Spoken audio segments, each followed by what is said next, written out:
parshas Chayei Sarah. We read in the previous parsha about the Akedah. Now we speak about the passing of Sarah Imenu. Vayu Chayei Sarah, and the life of Sarah was Me'ah Shana, Esrim Shana, V'Sheva Shana. 100 years, 20 years, and 7 years, Shnei Chayei Sarah. These were the years of the life of Sarah. So the Rabbi Bachio says Vayiyu, the Matre Vayiyu is 37. Why?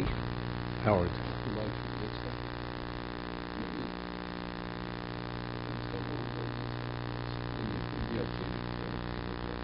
So therefore, we understand right after 36. So 37 years from the time he was born to this point.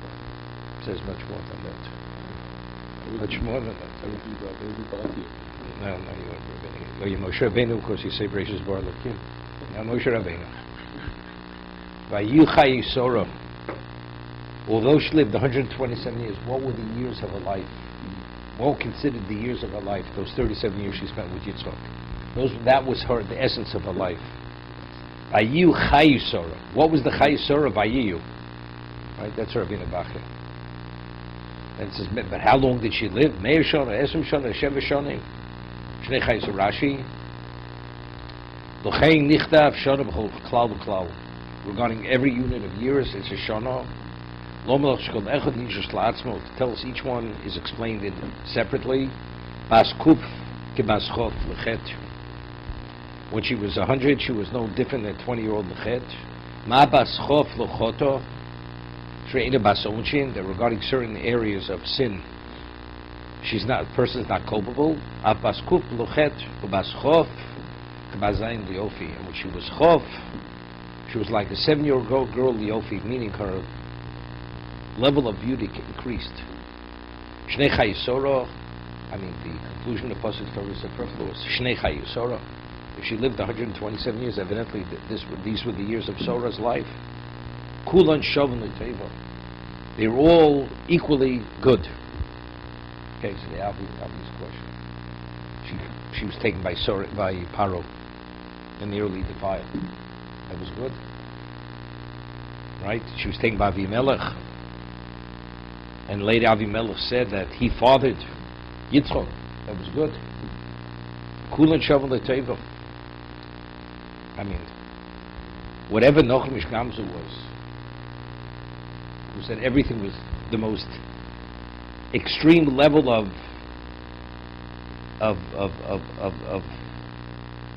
suffering, was Gamzu L'Tova. So sorry, you may know everything is not Gamzu L'Tova. To the turf that has to tell me Shnei Chayei Sarah, Kulan Shavon L'Tova. Is it the way she internalized it? Is the way she Chas v'Sholem? She herself, of course, was Gamzu L'Tova. If Nochmish Gamzu could say Gamzu L'Tova, what Sarah Imenu is not going to say Gamzu L'Tova? Beyond. Right? So what does it mean? Kulan Shnei Chayei Sarah? The Torah is attesting they're all good. If you appreciate what actually happened, they were Kulan Shavon L'Tova, every aspect of it. Right? What was the whole idea of going to Egypt and everything else? Why were the women in Egypt? It was a miracle. We spent 210 years in Egypt. Only one Jewish woman was raped by an Egyptian. Why? Do you know why? It was a schus of Sarah Imenu that she would not agree to any degree to consider Paro his advances to her. So in her schus, that's why the Noshim Tzidkonius, they were protected. There was divine protection. So Kulan Shavon L'Tova, we have to appreciate it. Of course, it's not a question. Everything was Gamzu L'Tova. Right? There's no question. Kulan Shavon L'Tova means, to what we have to understand it, the Torah is telling us Shnei Chayei Sarah.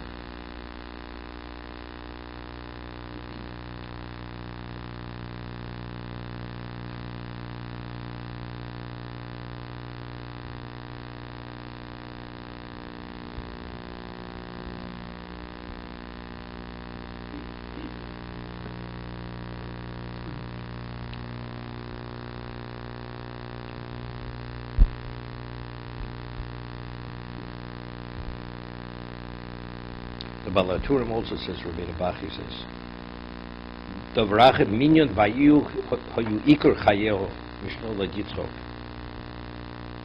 Balaturim. Bastif tishim shon hoysek shnolad chol yomeo ikuf chomzayim. She gave birth at the age of 90. She lived to 127. So that means those 37 years. Well, that was her whole life. The years she spent with Yitzchok. But Thomas Sora B'Kiryas Arba, Hi Chevron. Where did she pass away? In Kiryas Arba. And what is Kiryas Arba? Hi Chevron. Beretz Canaan.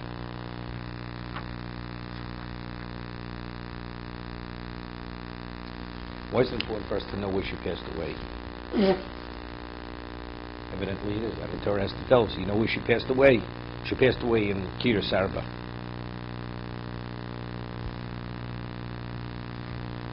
And what is Kiryas Arba? Hi Chevron. There's Canaan. And again, and where's that in Eretz Canaan? It has to tell me it's in Eretz Canaan. We know they're in Eretz Canaan. Right? Avraham Avinu was in Eretz Canaan. When he came back from Egypt, they've been in Eretz Canaan the whole time. He says, you know, Kiryas Arba, Hi Chevron, there's Canaan. Would I consider she's anywhere else? But Torah has to tell us. First of all, Kiryas Arba is Chevron. And not only that, you know what its location is? There is Canaan. V'yova Avram Lispa the Sarah of the Kosa. Avram came to eulogize Sarah and to cry for her. Yeah, what do you say? We go back to this week's parshas, so right after the Torah, Avraham Avinu doesn't go back to Hebron. So, I was reading it in the Rambam, it's not me. So how do we understand if Avraham did he separate from Sarah? Maybe he went one way, and now we find out that she died in Hebron. How did that happen? We take a little Rashi. Rashi, last week's parsha, speaks about it.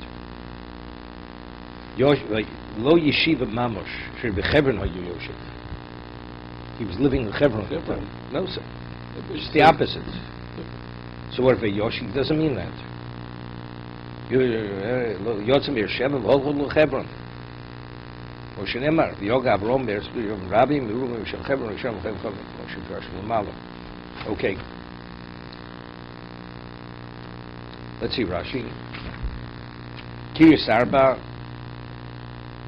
What is it? Why was it called Kiryas Arba? Al Shem Arba Nokim Shoyu Sham. Achimon Sheishai Talmei V'Avihem. It's called Kiryas Arba. It was the Kirya of the four giants. Davracher Al Shem Arba Zug Shnigru Sham Ishmi Ishtav. So you have to say it's Al Shem Osif, right? For the future, like Rashi said earlier, there were times Stei Amaleki was called Stei Amaleki for the future, although Amalek didn't exist yet. The four couples that were buried there, Odom Chava, Avram Besoro, Yitzchak Rivka, Yaakov and Leo. It's interesting, there's an Hamakarish many times he says throughout Chumash that we still have something which has relevance almost to the war. And when parents name a child, Hashem puts the name in their minds. Why? Because the name that you give a child, within that name, the total destiny of that child's life is within the name. So how do you come up with it?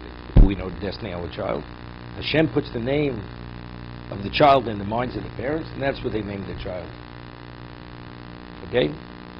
Even though you say, well, you had a grandmother, and you had was an aunt, or whatever it may be, maybe that's your cheshbon. That's how it came to mind. But factually, why did you name that name? Because that's within that name lies the destiny of that child. Okay? Now, they called it Kiryas Arba. Why was it called Kiryas Arba? I mean, how did they come up with this name, Kiryas Arba? Well, the answer, because there were four giants. But why did Hashem put that name in their minds? That they should call it that? They attribute it to the four giants.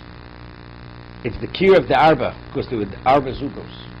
Because the four couples buried it, that's what it's called Chayei Sarah. It had nothing to do with the giants. It had to be called Chayei Sarah because of the Maras Machpelah. However, so how do you get people to name it? Firstly, the four couples, they don't exist yet. Right? Or Mechaba buried there. But the future, what do they know about the future? So it's the same thing like a child. The destiny of the child is determined by the name. Brian, you with me? Okay.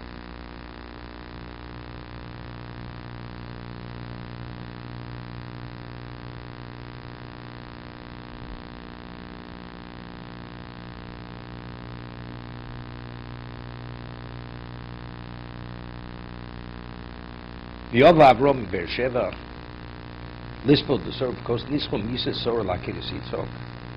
What does the Torah juxtapose the death of Sorah Takeres Yitzchok V'shal Yidei B'suras Akedo Sh'nis Daming B'nol L'Shchito due to the information that was given to her. She was informed about the Akedo, that her son was given over to be slaughtered Kimat Shlu Nishkav, just when he was about to be slaughtered Poch Nishmosa. The Sultan described to her what was happening, Imeno Meso. It's too much for her to deal with.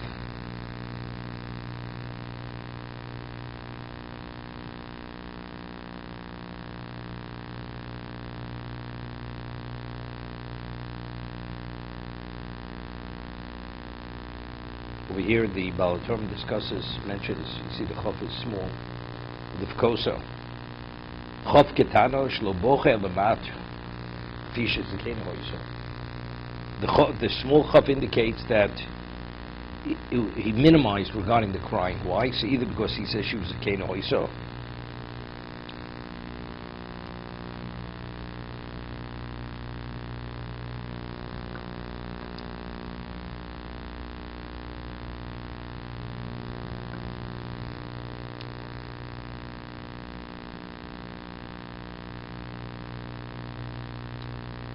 Okay, it's a little difficult. Why is it important for us to know whether Avram, he cried to a greater degree, to a lesser degree? Why is that important for us to know?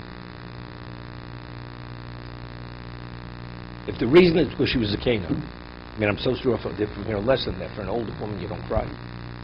I mean, what is the Torah telling us over here? The small cup teaches us he didn't cry in an excessive way, because she was a Cana, because she was an old woman. Right? Inami, the second, we learned something from this. Shehoiso kemogaremes misoso shemoso lidin. The Gemara said, Gemara says in Rosh Hashanah, of course, the Gemara of Kamo, and when she said, Yishbar Hashem bini minecho, when the story with Hagar, so let Hashem judge between us. When you call divine judgment another person, that person is subject to that same divine judgment, which is Midas Adin. So the reason why Sarah who passed away earlier, she brought this upon herself. It's like she caused her own death. It's like Ma'abed Atzma L'das. Here? Como Geremes Niso Alkei Nensho Hitchilo Ma'abed Atzma L'das. And a person, God forbid, who takes the life, a maspida no so. Over Rabosi. Okay, so that's something to learn. That as great as she was, he felt that because she brought this upon himself, he minimized in the crying. But it's a Cana, so what do I learn from that? Because she was a Cana.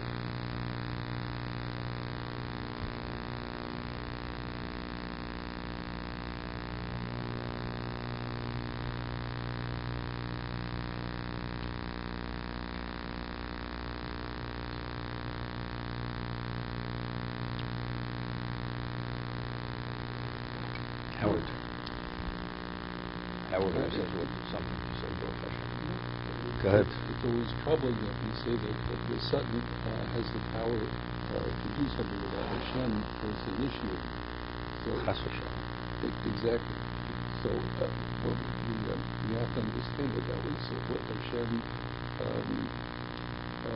that was his portion of life that he gave Sarah. That's why it was all good. That, to say that the Satan had something to do with it is a detraction. I think we'd have to say that we're looking for a reason why, because ultimately, when you explain the point that they regret that one of the tests is that Abraham shouldn't regret Kedah, otherwise it would have negated everything. And so maybe that's what they're talking about the second. No. What? Or Baal Turim says, why is the chof of Lefkosa small? Right. He only cried to a lesser degree because she was an old woman. You don't cry for an old woman that much. A young person, there you have excessive crying. It's not excessive, you cry more. Because she was a Canaan, not to. Mm-hmm.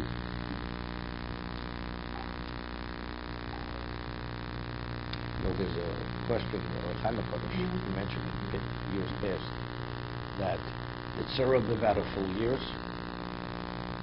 Or her life was cut short? Was she meant to live longer? So, factually, if she lived the year she was meant to live, but how did she die? She died because of the Akedah. Right? A person could die even on their birthday, full years. Is it just the person just passes away? Or an event happens which takes the person's life? With Sarah, an event happened. Because she was informed that her son was going to be slaughtered, it was too much for her to deal with. So she expired, but the amount of, when she expired, she wasn't meant to live longer than that. Okay?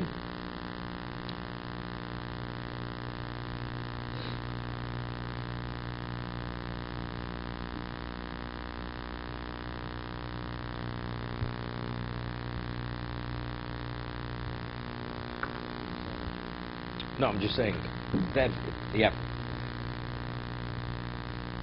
1 second. So if that is the case, if she wasn't meant to live more than that, so he's crying, factually, why did she pass away? Because of this. So I think some of the Mepharshim say it was a Mida Keneged Mida. It was Lometzoch Sarah. She was informed that she was going to have a child. It says she was skeptical. There was a fleeting moment of skepticism, which was a claim against her. Lometzoch Sarah, Hashem says, why did she, is anything beyond Hashem's ability? Right? As a result of that, if she would have had that B'tochen and Emunah in Hashem at the level of Avram, Chas v'Sholom, we're not coming to talk about what Sarah was, but the Torah reveals this. It wasn't sufficient. Even though it may have been a fleeting moment, it was a claim against her.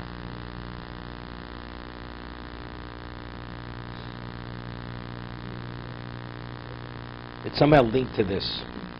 Okay, let's see the clock has to be changed. But when we see that she was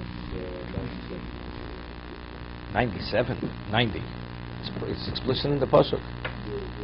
When she was informed, she was 89 years old, and she had the baby a year later.